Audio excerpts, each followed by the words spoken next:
കൊലപാതകം എല്ലാം നാദാപുരത്തൊക്കെ വീടുകളിൽ, തളിപ്പറമ്പിലെ വീടുകളിലൊക്കെ നിങ്ങൾ നടത്തിയിട്ടുള്ള കൊള്ളകൾ, പാർട്ടി പ്രവർത്തകന്മാർ. അങ്ങനെ ആയിരുന്നില്ല നിങ്ങളുടെ പാർട്ടി. മനസ്സിലാക്കണം.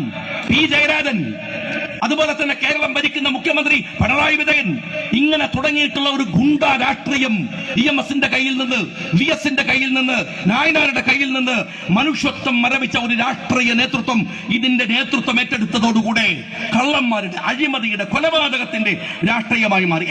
എന്റെ അതിശയം, ഇപ്പോഴും ഒരു ജനാധിപത്യ വിശ്വാസി എന്ന നിലക്ക് എന്റെ അതിശയം ഇപ്പോഴും, എങ്ങനെയാണ് ഈ കേരളം പോലെ നല്ല സമാധാനമുള്ള സോഷ്യലിസ്റ്റുവാദികളായിട്ടുള്ള, മതേതരവാദികളായിട്ടുള്ള, അക്ഷരസമ്പന്നരായ മലയാളി എങ്ങനെയാണ് പിണറായി വിജയനെ പോലെ ഒരു മനുഷ്യനെ തെരഞ്ഞെടുത്തത് എന്നതാണ്.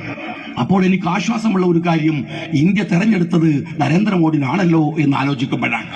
സത്യത്തില് എങ്ങനെയാണ് ഈ മനുഷ്യനെ തെരഞ്ഞെടുത്തത്? ഈ രാജ്യം, ഈ